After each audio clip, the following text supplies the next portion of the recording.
नमस्कार किसान भाइयों, आज की वीडियो में आपको बताएंगे प्याज की उन्नत खेती की A to Z संपूर्ण जानकारी, यानी ऑनियन फार्मिंग की A to Z जानकारी आपको इस वीडियो पर मिलने वाली है। शुरू से लेके आप इस वीडियो को एंड तक जरूर देखिए।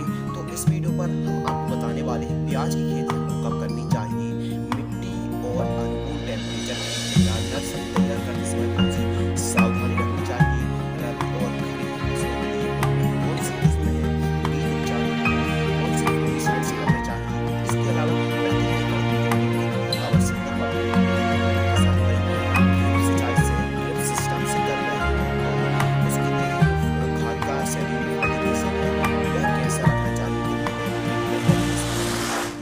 इसके अलावा जो प्याज का प्लांट होता है उसको ट्रांसफर करते समय नर्सरी से क्या सावधानी रखनी चाहिए, पानी की रिक्वायरमेंट यानी पानी की कितनी आवश्यकता पड़ती है, पौधे से पौधे की दूरी और प्रारंभिक अवस्था में जब ग्रोथ ना हो तब हमको क्या करना चाहिए। ऑनियन प्लांट ड्रिंचिंग, देखिए प्लांट ड्रिंचिंग तो जरूर नहीं होता है ऑनियंस पर, यदि आप ड्रिप पर कर रहे हैं तो आप ड्रिंचिंग भी कर सकते हैं, तो उसकी भी जानकारी इसी वीडियो पर आपको मिलने वाली है। इसके अलावा सबसे इम्पोर्टेंट आवश्यक महत्वपूर्ण खाद का सीरीज शेड्यूल बताने वाले हैं और प्याज की फसल में लगने वाली फंगस और जो समस्या आती है फंगस की उसका समाधान उपाय और निवारण। इसके अलावा जो प्याज की फसल में लगने वाली सभी प्रकार की स्टेप बाय स्टेप बात बताने आपको प्याज की फसल में कितने प्रकार की कीट लगते हैं, उस समस्या का समाधान करने के लिए और बताने वाले हैं। इसके अलावा बात करें ग्रोथ बढ़वार उपज के लिए महत्वपूर्ण आवश्यक अनिवार्य टॉनिक और गंध का आक्रमण और कौन सी प्लांट ग्रोथ रेगुलेटर का छिड़काव करना चाहिए। इसके अलावा बात करेंगे कंद की चमक और शाइनुमा, जो चमक होती है इसकी सब उसको बढ़ाने के लिए हमको कौन सा काम करना चाहिए। इसके अलावा खरपतवार नियंत्रण कंट्रोल करने के लिए दो तरीके बताएंगे, एक रासायनिक एक ऑर्गेनिक। इसके अलावा सबसे बड़ी समस्या होती है जैसे प्लांट सूखने लगते हैं उसका उपाय और फसल का पूरा चक्र पूरा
जनवरी और फरवरी के प्रारंभिक सप्ताह पर आप खेत पर रोपाई कर सकते हैं। लीजिए आपको उन्नत टाइम पता चल गया। अब बात करते हैं मिट्टी और अनुकूल उन्नत टेम्परेचर।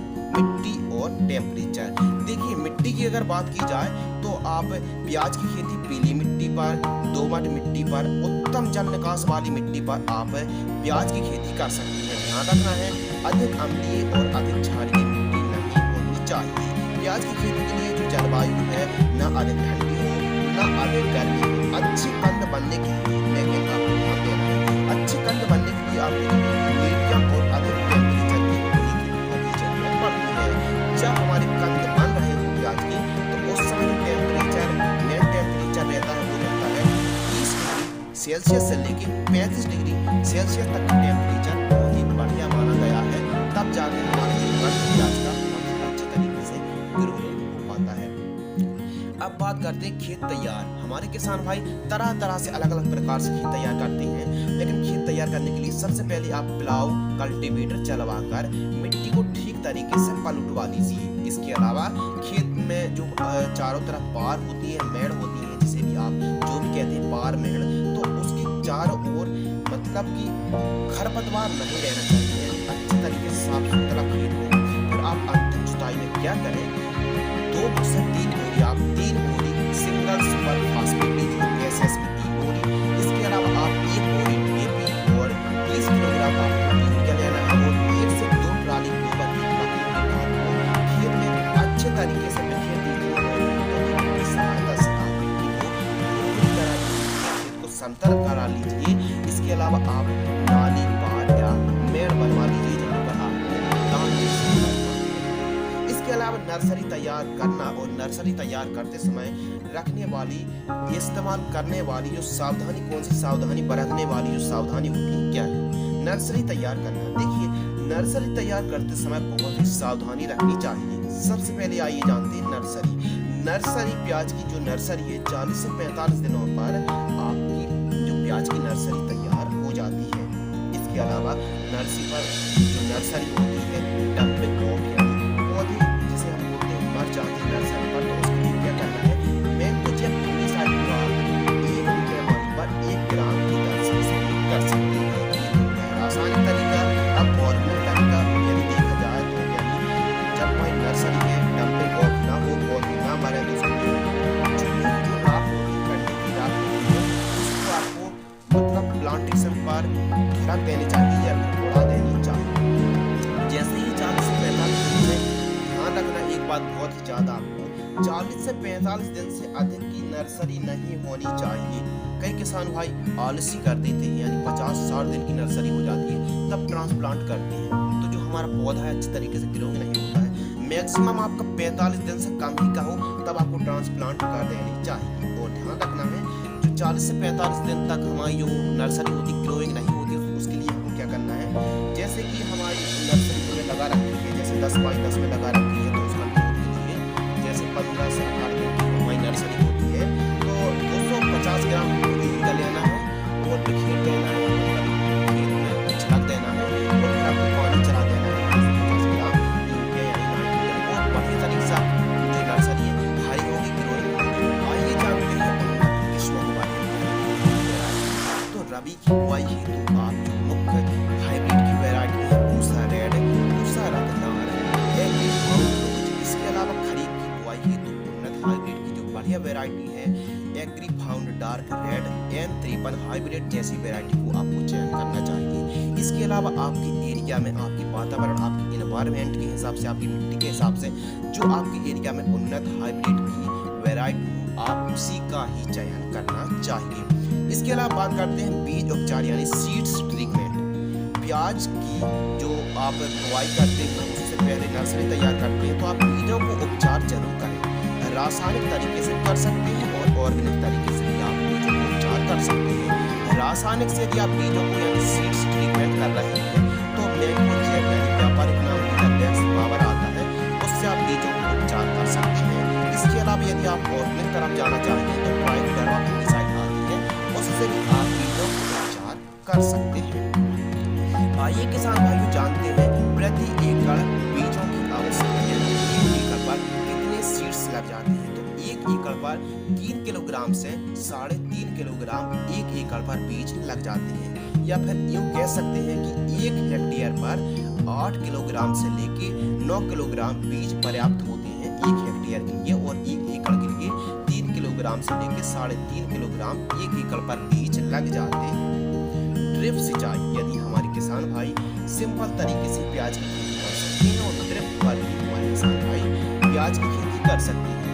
यदि आप सिंपल तरीके से कर रहे हैं तो भी आप प्याज की उन्नत खेती कर सकते हैं।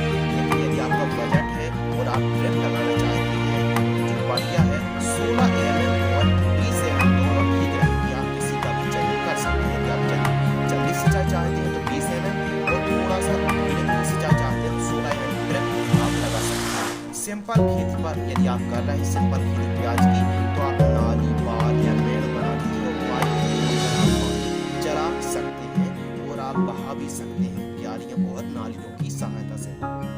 तो कोई दिक्कत नहीं, मैं आपको फोर्स नहीं करूंगा कि आप ड्रिप पर ही आप प्याज की खेती करें। हम दोनों तरीके से उन्नत उत्पादन ले सकते हैं। इसके अलावा बात करते हैं प्लांट टू प्लांट डिस्टेंस, यानी पौधे से पौधे की दूरी हमको क्या रखनी चाहिए। पौधे से पौधे की जो दूरी है डिस्टेंस है 8 से 10 सेंटीमीटर रखना चाहिए और कतार से कतार की जो दूरी है डिस्टेंस है 8 सेंटीमीटर पर्याप्त होता है। क्यारी से क्यारी या फिर आप जो भी कहते हैं पाटा से पाटा की जो दूरी है ये आप रख सकते हैं, यह डिस्टेंस पर्याप्त होता है। इसके अलावा बात करते हैं नर्सरी में प्लांट ट्रांसफर, यानी जब हमारी नर्सरी तैयार होती है प्लांट ट्रांसफर करते हैं 40 से 45 दिन में नर्सरी तैयार हो जाती है। इसके अलावा जहाँ भी आपको रोपाई करनी है वहाँ पर ही नमी होनी चाहिए और जहाँ से आप प्लांट निकाल रहे हैं और जहाँ प्लांट ट्रांसफर कर रहे हैं हल्की नमी होना बहुत ही जरूरी होता है। ध्यान रखना है जब आप नर्सरी यानी पौधे उखाड़ एक जगह से निकालें और उन पौधे को आप टॉप की साइड्स आपको काट देना है और डंठल टाइप की आपको कर देना है।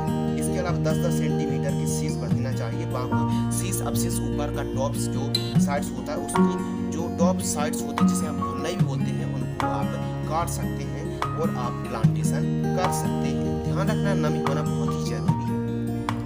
इसके अलावा बात करते हैं पानी की रिक्वायरमेंट, यानी आपको पानी की आवश्यकता कितनी पड़ती है प्याज की खेती में। रोपाई करते समय कई जगहों पर सूखी खेत पर ही रोपाई कर देते हैं और कई राज्यों में पानी चलाकर प्लांटेशन करते हैं।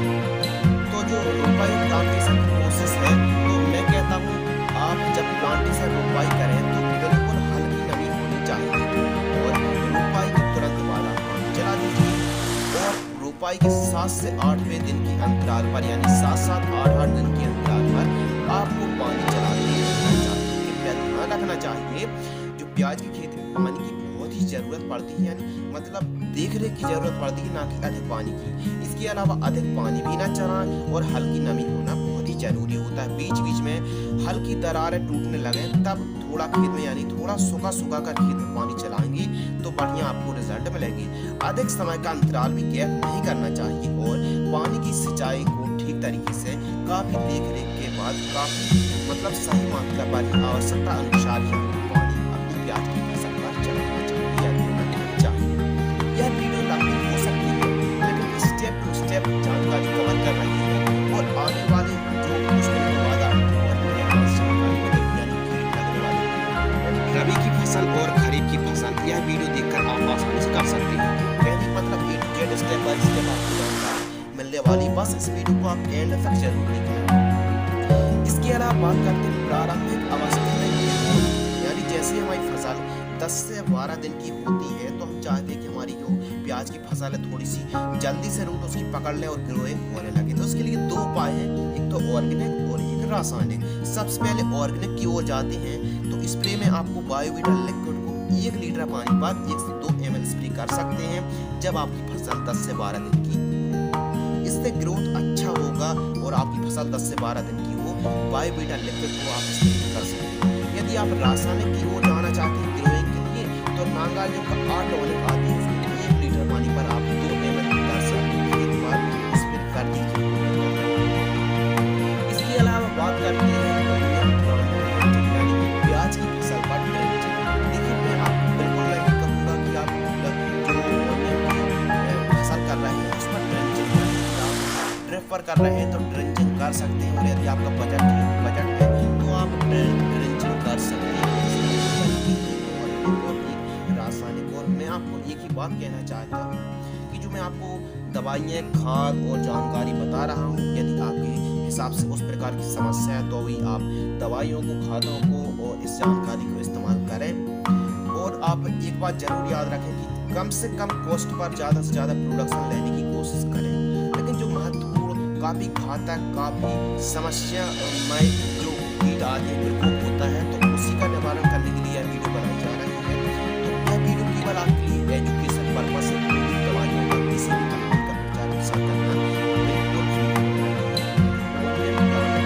सरल शब्दों में कह सकते हैं बहुत ही उपाय के बाद सेहत ताकत मजबूत प्रदान करने के लिए आप ऑर्गेनिक और रासायनिक तरीके से ड्रिंचिंग कर सकते हैं।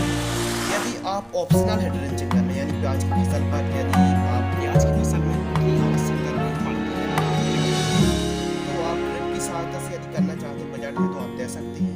सबसे पहले आप अधिकतम 2 ड्रिंचिंग करें। फर्स्ट ड्रिंचिंग आप ऑर्गेनिक कर सकते हैं और रासायनिक भी कर सकते हैं, जो आपको पसंद आए। ऑर्गेनिक के लिए आपको क्या करना है, ड्रिंचिंग की बात कर रहा हूँ। फर्स्ट ड्रिंचिंग जब आपकी फसल 2 से 3 दिन की हो तब आपको 1 किलोग्राम ह्यूमिक एसिड लेना है। इसके अलावा 500 ग्राम गन्ने का गुड़ लेना है और 2 से 4 लीटर आपको मूत्र प्रति एकड़ की दर से 500 लीटर पानी पर घोलकर आप खेतों पर जड़ के पास छोड़ दीजिए या फिर आप ड्रिप पर छोड़ दीजिए जब आपकी फसल 2 से 3 दिन की। ये तो हो गया ऑर्गेनिक तरीका। अब बात करते हैं रासायनिक तरीके की। रासायनिक जो तरीका है, 1 किलोग्राम आप NPK 19 घुलनशील खाद वाटर से लेना है और 300 ग्राम आप मैंकोजेब को घोलकर ड्रिप पर आप दे सकते हैं और सिंपल तरीके से भी आप जड़ के पास पिला सकते हैं। ऐसे ड्रिंचिंग करने से 2 से 3 दिन उपाय के बाद यदि हम ड्रिंचिंग कर देते हैं तो काफी अच्छे तरीके से उपज उत्पादन होता है।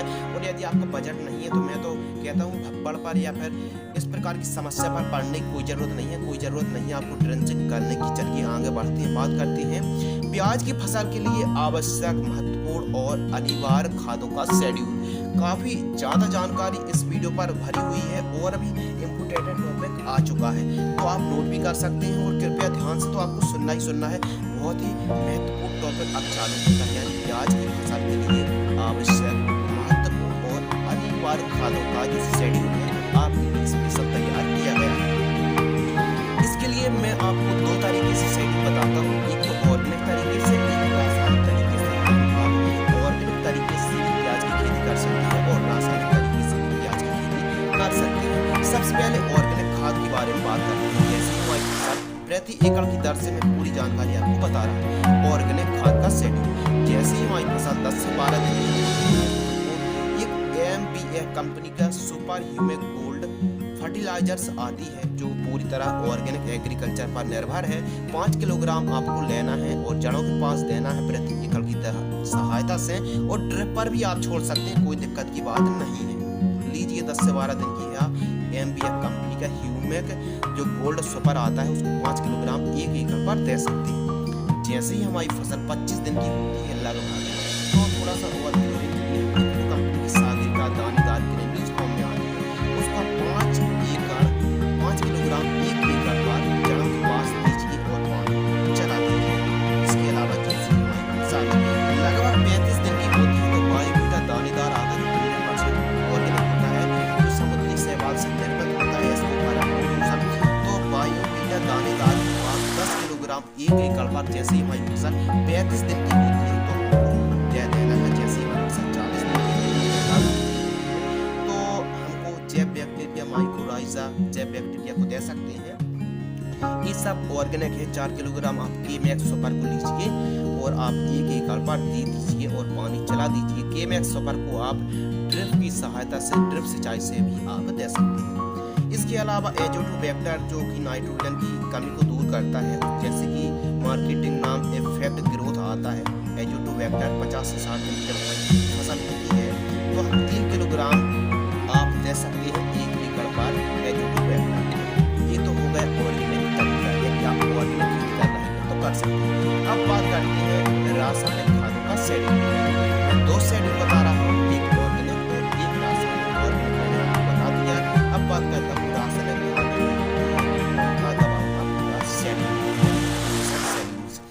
नंबर 1, जैसे ही हमारी फसल प्याज 10 से 12 दिन की होती है 5 किलोग्राम आप 1 किलोग्राम आप NPK 19 घुलनशील खाद दीजिए और जड़ों के पास आप दीजिए और पानी चला दीजिए। ड्रिप में कर रहे हैं तो आप ड्रिप में छोड़ दीजिए और सिंपल तरीके से कर रहे हैं तो आप जड़ों के पास थोड़ा पूरे खेत पर बिखेर दीजिए और पानी चला दीजिए। फिर देखिए ग्रोथ। जैसे ही हमारी फसल प्याज की फसल 20 दिन की होती है 2 किलोग्राम हमको NPK घुलनशील खाद 1261 लेनी है। उसके अलावा 1 किलोग्राम ह्यूमिक एसिड लेना है, प्रति एकड़ जड़ों के पास देना है और पानी चला देना है। हमारे किसान भाई बोलेंगे कि जो आप खाद बता रहे हैं तो ड्रिप में खेती करेंगे उस खाद को कैसे दे सकते हैं? क्या आप जानते हैं गेहूं पर आप यूरिया किस प्रकार देते हैं? हाथ से तसला की सहायता से हाथ से छिड़कते हैं। ठीक उसी प्रकार आपको जड़ों के पास थोड़ा थोड़ा थोड़ा थोड़ा इस खाद को देना है और पानी चला देना है। ड्रिप पर करना है तो ड्रिप पर छोड़ दीजिए, सिंपल करना है तो जड़ों के पास छोड़ दीजिए और पानी चला दीजिए। जैसे भी आप पाइप खोलकर पानी चलाते हैं उस पद्धति से आप पानी चला सकते हैं।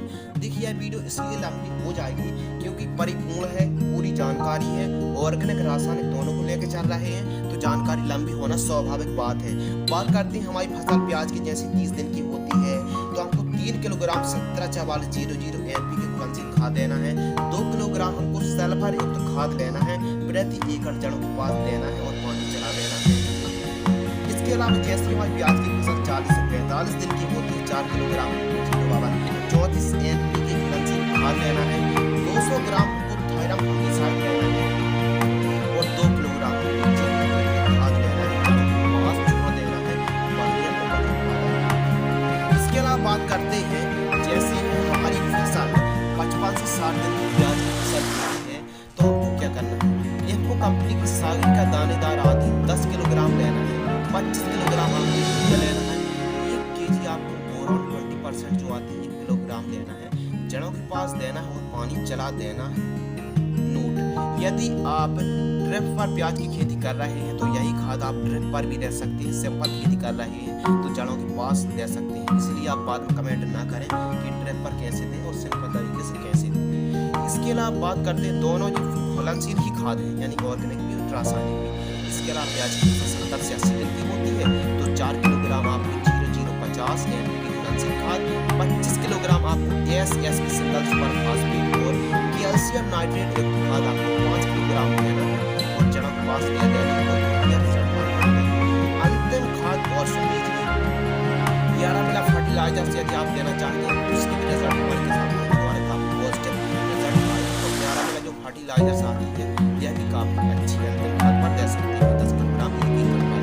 यदि आप 11 मिला फर्टिलाइजर लेना चाहते हैं तो अंतिम खाद जैसे हमारी फसल 100 से 110 दिन की होती है तो सल्फर युक्त खाद 5 किलोग्राम, 05234 5 किलोग्राम, क्रिस्टल का बर्टागो इंसेक्टिसाइड आती है उसको भी आपको ले लेना है ताकि जो जड़ों के पास काटने वाले कीट का प्रकोप देखने के लिए ना मिले।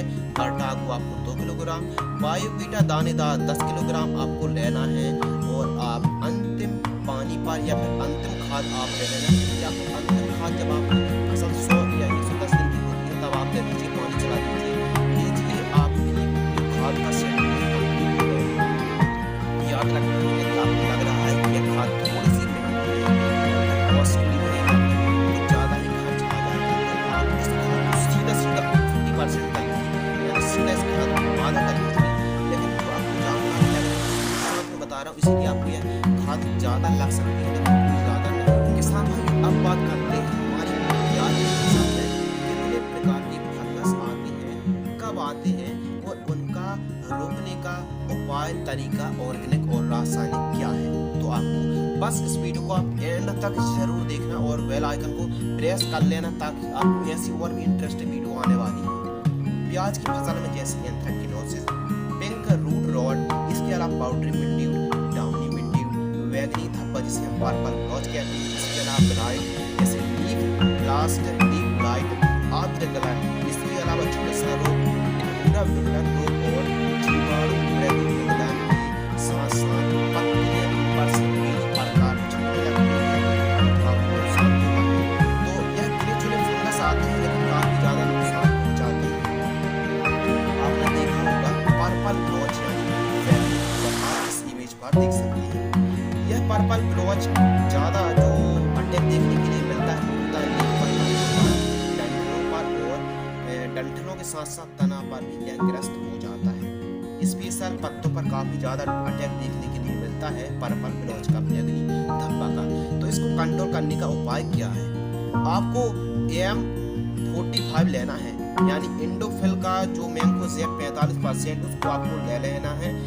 इंडोफिल 45 को लेना है आपको 300 300 ग्राम 1 एकड़ के लिए। इसके अलावा सिलेंडर कंपनी की splash cylinder crystal splash fungicide आदि जिसमें क्लोरोथालन 75% और 150 ग्राम देना है। यानी M45 को आपको 300 ग्राम और आपको सिलेंडर की स्प्लेश फंगिसाइड आदि 150 ग्राम आपको देना है, मिक्स करना है, 1 एकड़ का छिड़काव कर देना है।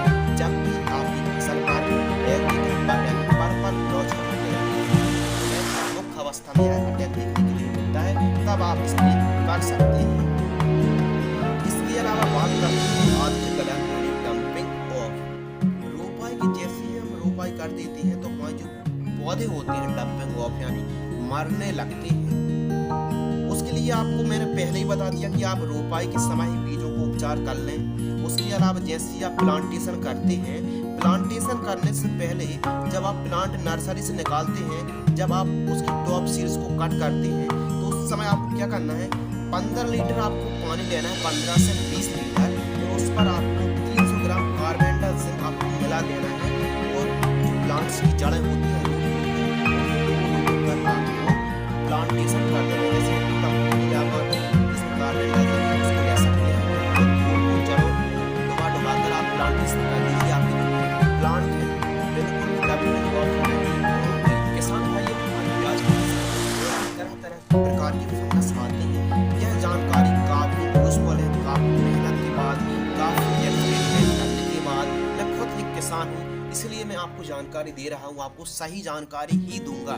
यदि आपको वीडियो पसंद आए तो आप लाइक कर सकते हैं। आइए अपनी वीडियो को आगे बढ़ाते हैं। प्याज की फसल में पाउडरी मिल्ड्यू जैसा फंगस आता है तो आपको क्या करना है, BASF कंपनी की एक्रोवेट कंप्लीट फंगिसाइड आती है, उसको आपको 200 ग्राम 1 एकड़ पर 200 लीटर पानी पर छिड़काव कर सकते हैं। इसके अलावा अब बैगनी धब्बा यानी पर्पल ब्लॉच बड़ी मात्रा पर हो गए, कंट्रोल ही नहीं हो रहा है, तो हमको क्या करना चाहिए, यानी एक साथ हमारी फसल पर, प्याज की फसल पर बैगनी धब्बा यानी पर्पल ब्लॉच है और ब्लाइट है, दोनों को एक साथ आप कंट्रोल कर सकते हैं।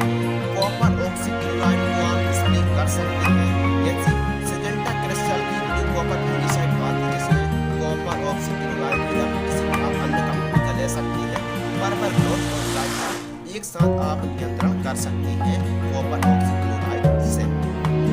कॉपर ऑक्सीक्लोराइड को आपको 400 ग्राम स्प्रे करना चाहिए 200 लीटर पानी पर।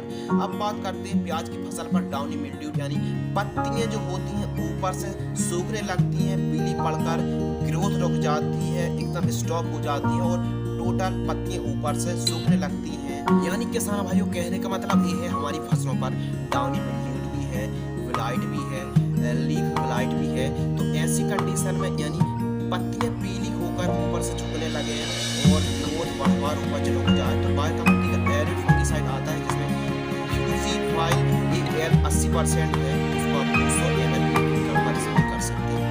इसके अलावा केवल और केवल आप फसल पर ब्लाइट है, पत्तियां ऊपर से पीली पड़ के झुक रही हैं तो स्पेशल आपके लिए बता रहे हैं, मतलब सब फंगिसाइड स्प्रे करने के बाद भी आपको रिजल्ट नहीं मिल रहे हैं, पत्तियां पड़ना बंद नहीं हो रही है और मतलब ग्रोथ बढ़वार भी उपज भी ग्रीननेस नहीं है, तो आपको क्या करना है, लाइट भी है, लेट लाइट भी है, ऊपर से पत्ती पीली पड़ के सूख रही है तो BASF कंपनी एक्रोवेट फंगिसाइड आती है, उसको आपको क्या करना है 200 ग्राम लेना है।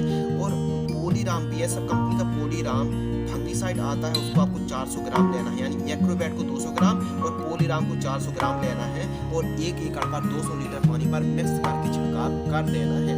और किसान भाइयों एक बात आप बिल्कुल भी याद कर लीजिए कि आप प्याज की खेती कर रहे हैं और फंगस ना आए, जैसे ब्लाइट स्पेशल झुलसा रोग ना आए, झुलसा रोग काफी नुकसान पहुंचाता है, इसलिए आपको स्पेशल मैंने सोचा आपको बता दिया जाए, यानी झुलसा ही ना आए। जैसे आप फसल 15 से 20 दिन की होती है, आप हमेशा ही 15-15 दिन के अंतराल पर जब फंगिसाइड स्प्रे करते रहेंगे, बहुत ही पॉजिटिव मिलेगी, कभी झुलसा रोग नहीं आएगा। इसके अलावा बात करते हैं ग्रे रस्ट, स्पेशल जो हमारी फसल प्याज की रस्ट की जैसी समस्या आती है तो प्रोपिकोनोजोल 25% EC को 200 ml आप 1 एकड़ पर स्प्रे कर सकते हैं। 100 से 200 ml आप स्प्रे कर सकते हैं। यदि आपकी फसल कम दिन की है तो आप प्रोपिकोनोजोल को 100 100 ml की दर से ही स्प्रे आप कर सकते हैं। इसके अलावा हमारी फसल पर ब्लास्ट भी है, रोट भी है, एंथ्रेक्नोसिस भी है, पर्पल ब्लॉच भी है, ब्लाइट भी है, इसके अलावा ओनियन स्मट भी है। इसके साथ एक साथ इन सभी को नियंत्रण करना है।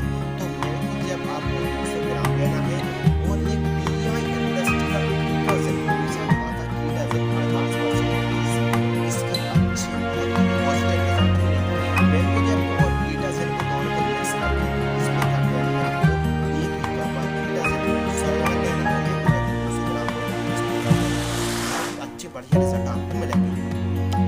ये तो हो गई रासायनिक तरीके से आप फंगस को कंट्रोल कर सकते हैं।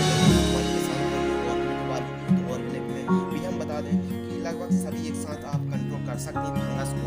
सनमुखा का जो मोक्षा फंगिसाइड आता है 250 ml स्प्रे कर सकते हैं।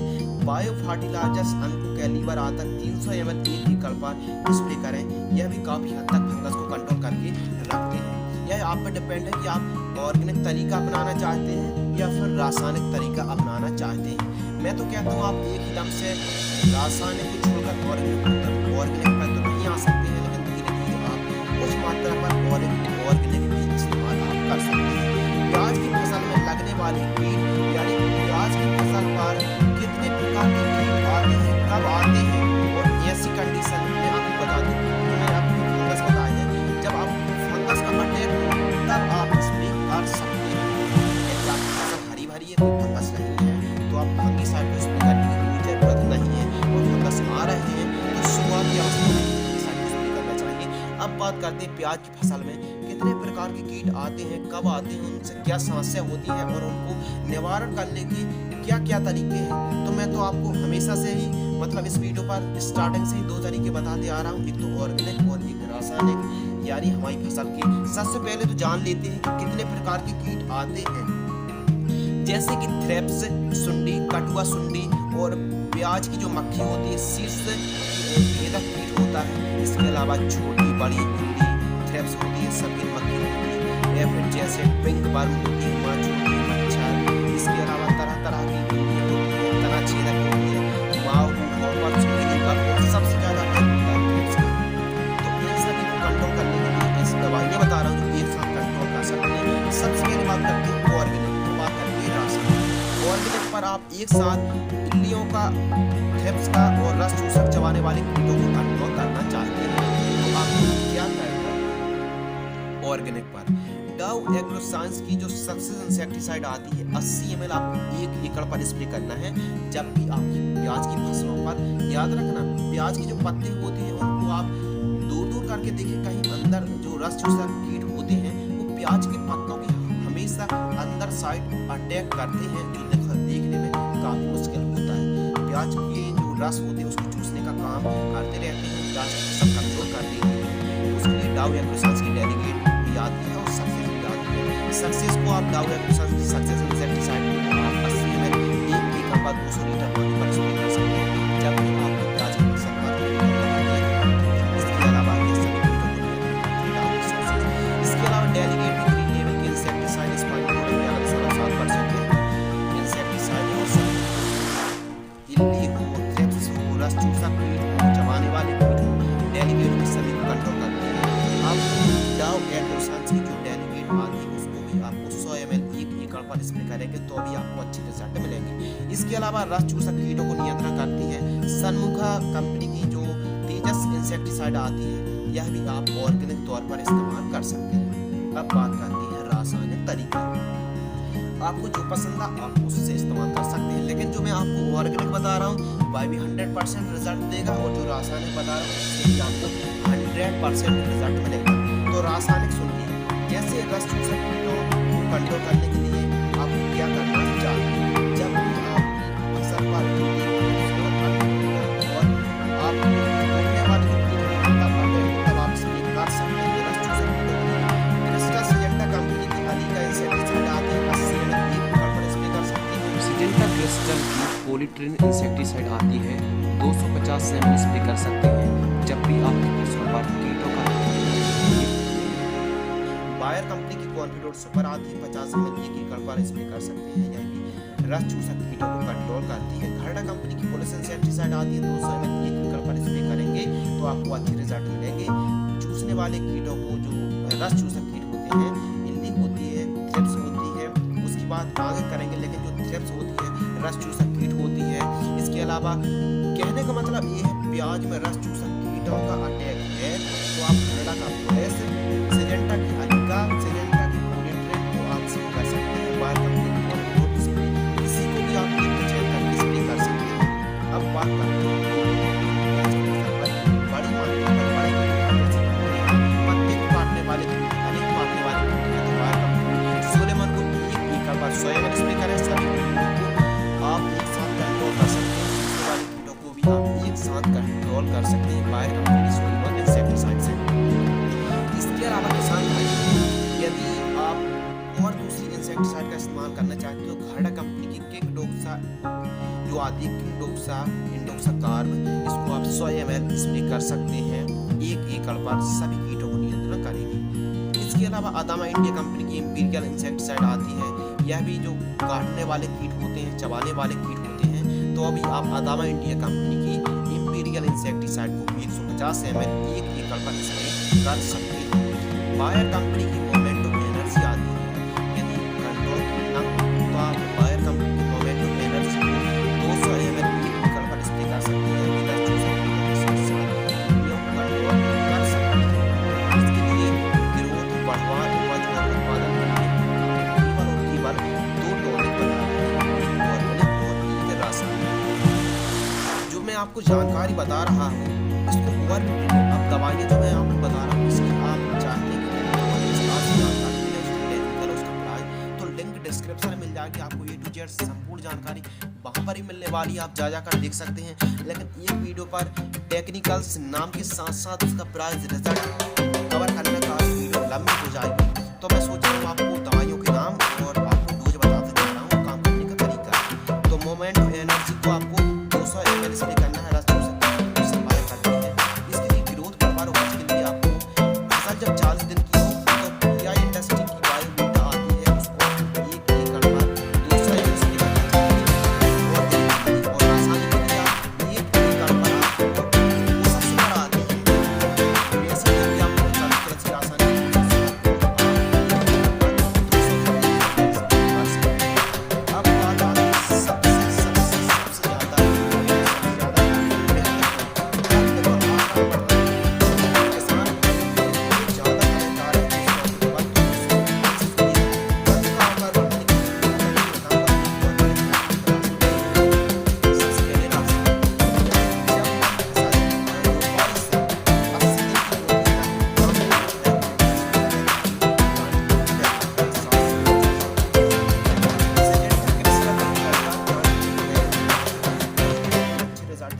बढ़िया रिजल्ट है। इसको आपको जड़ों के पास पिलाना है या फिर स्प्रे करना है। जैसी आपकी फसल 50 से लेके या फिर 60-65 दिन से लेकर 50 दिन के बीच, 65 दिन से लेकर 50 दिन के बीच आप कल्टार को पिला सकते हैं। जैसे कि सिजेंटा कंपनी की कल्टार प्लांट ग्रोथ रेगुलेटर आती है, उसको आप स्प्रे कर सकते हैं।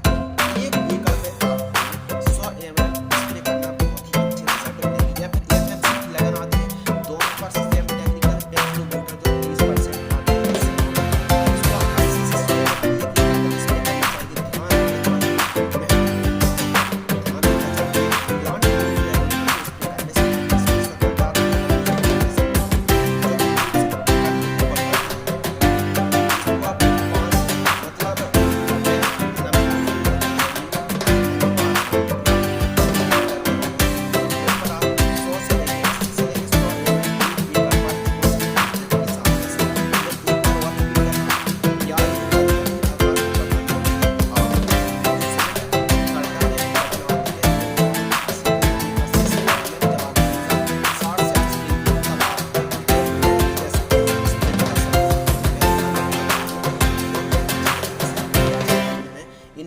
वृद्धि होगी, 100% आपको रिजल्ट मिलेंगे। आप कुछ करें या ना करें, लेकिन आपकी जो फसल है 60 से 85 दिन की हो तो आप कल्टार या फिर लगन को जरूर अपने खेत पर इस्तेमाल करें।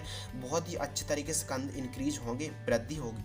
ऑर्गेनिक में यदि जाया जाए तो कंद का आकार बढ़ाने के लिए आप बायोवीटा दानेदार आती है 10 किलोग्राम आपको अपनी फसलों पर, जब आपकी फसल लगभग 80 दिन की हो तो बायोवीटा दानेदार को आप 1 एकड़ पर 10 किलोग्राम छोड़ सकते हैं, या फिर आप जैव बैक्टीरिया भी छोड़ सकते हैं, जैसे कि एचपीएम कंपनी का जो आता है एचपीएम गोल्ड 4 किलोग्राम 1 एकड़ पर 70 से 80 दिन की फसल पर छोड़ सकते हैं। आपके ऊपर डिपेंड कर रहा है कि आप रासायनिक पर जाना चाहते हैं, कल्टार और जो लगन आती है उसको स्प्रे करना चाहते हैं, या फिर ऑर्गेनिक पर आप जैव बैक्टीरिया या फिर बायोवीटा देना चाहते हैं। तो आपको सेम आपको खर्च पड़ने वाला है, आप किसी का भी चयन कर सकते हैं। इसके अलावा कंद की चमक बढ़ाने के लिए, यानी कंद का साइज वृद्धि हो गई, लेकिन अब कंद की जो चमक होती है स्टोरेज भी करेंगे, यानी मार्केटिंग में सही मिलने के लिए आपको चमक होना आपके कंद में बहुत ही जरूरी है। बोरॉन को आप 20% जो बोरॉन आती है उसको आपको स्प्रे करना है 1 एकड़ पर 300 ग्राम। जब आपकी फसल 70 से 75 दिन की हो तो आपको बोरॉन बहुत जरूरी होता है प्याज की फसल पर चमक बढ़ाने के लिए। अब आप पे डिपेंड कर रहा है, आप स्प्रे करेंगे तो चमक बढ़ रही है तो जरूरत नहीं। यदि ऑर्गेनिक में जाया जाए, ऑर्गेनिक तरीके से प्याज के जो कंद है होते हैं उसमें हमको बढ़ाना और कर सकते हैं, उससे भी काफी प्याज काफी सही आता है। इसके अलावा खरपतवार नियंत्रण के लिए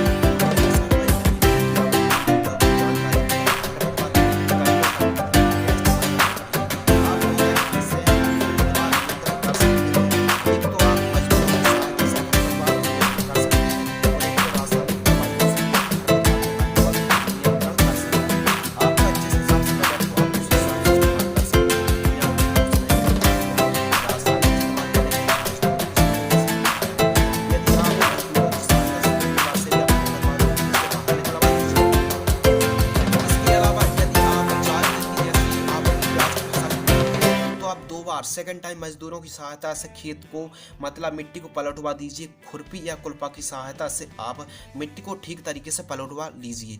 इसके अलावा रासायनिक में यदि देखा जाए खरपतवार नाशक हार्बिसाइड तो अदामा इंडिया कंपनी का डेकल आता है, यह एक खरपतवार नाशक होता है डेकल। यह भी जो प्याज की फसल पर चौड़ी पत्ती और सकड़ी पत्ती के खरपतवार को नियंत्रण करता है। यह एक सेलेक्टिव खरपतवार नाशक है, ध्यान रखना है। अदामा इंडिया कंपनी का डेकल खरपतवार नाशक को स्प्रे करने से पहले खेत में पानी पहले जरूर चला लें। अब इसका टेक्निकल्स और अधिक जानकारी के लिए लिंक डिस्क्रिप्शन में मिल जाएगी। हालांकि यह इसी फार्म में आती है और 1 एकड़ पर 350 ml स्प्रे करना चाहिए। लेकिन जब आपकी प्याज की फसल 4 से 5 पत्ती यानी आपकी फसल लगभग 15 से 20 दिन की हो, खरपतवार 4 से 5 पत्ती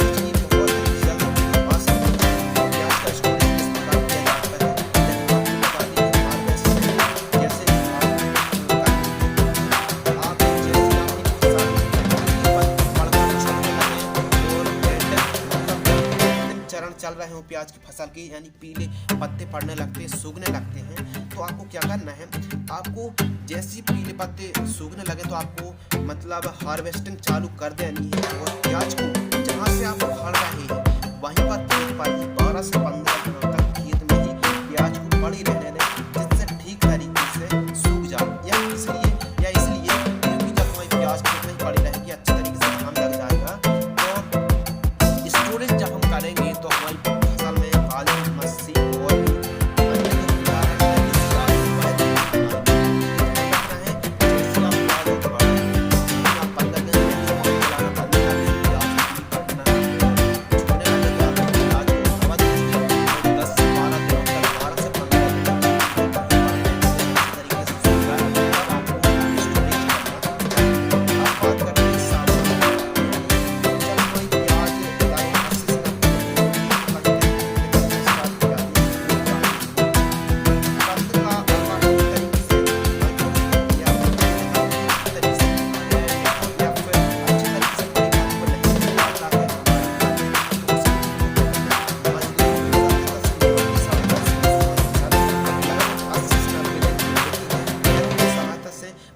प्याज को झुका देनी चाहिए। यानी पूरे सरल शब्दों कहा जाए तो पैरों की सहायता से 80 से 90 दिन की हमारी फसल होती है। पूरे खेत को कचरवा देना चाहिए या फिर लेबर की सहायता से, पैरों की सहायता से झुका देना चाहिए, जिससे क्या होता है, कंद ठीक तरीके से परिपक्व होता है, कंद का आकार में वृद्धि होती है और अनचाही वृद्धि भी कंट्रोल हो जाती है। इसके अलावा जब हमारी प्याज की फसल लगभग 60 से 70 दिन की हो और हमको लगे कि हमारी प्याज की माल जरूरत से जब ज्यादा वृद्धि हो रही हो तो हमको क्या करना चाहिए। जैसे कंपनी का चमत्कार प्लांट ग्रीन रेगुलेटर आता है, उसको आप इसमें कर सकते हैं 250 ml लीटर पर। यदि आपको लगे कि हमारी प्याज की फसल जरूरत से ज्यादा हाई हो रही है तो उससे प्लांट ग्रीन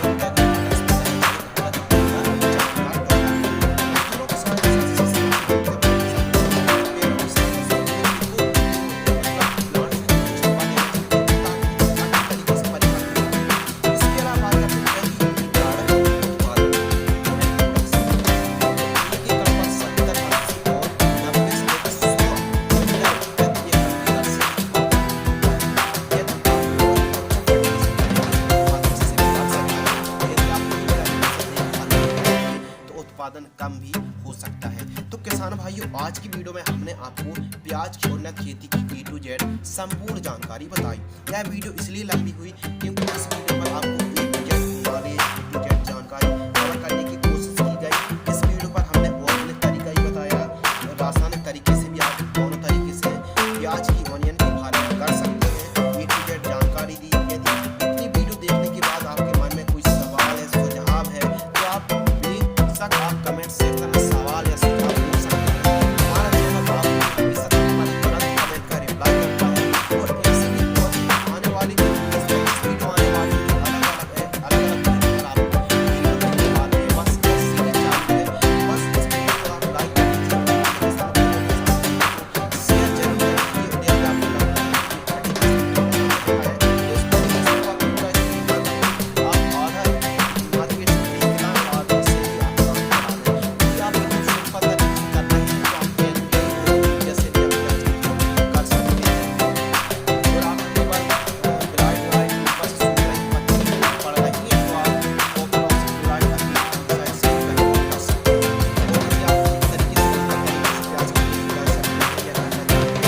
भी आप प्रोसेस आपको करनी ही होगी।